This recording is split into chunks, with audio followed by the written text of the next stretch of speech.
Hi guys and welcome to another video. So let's get deep deeper in our hello world example. I'm gonna open up the idle.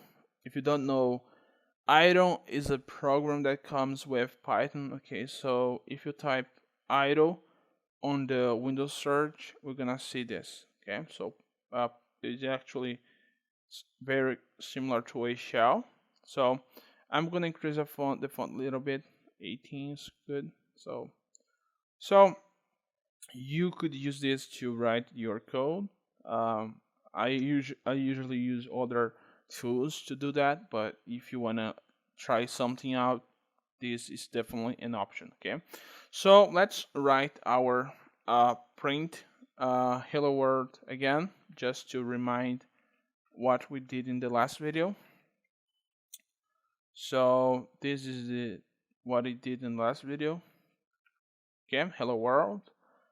And that's very interesting. So if you type print and just open parentheses, we're gonna see this information that pops up on the screen. So we see that the end is /n, which means new line. Okay, so there is a whole list of arguments that you could specify to change the output. Okay, so if I type high and and equals this empty string, I'm gonna see this. Okay, so it's not that big of a deal, but if you do this with a lot of outputs, you're gonna see the high put printed together. Okay, so that's a good way to point it out.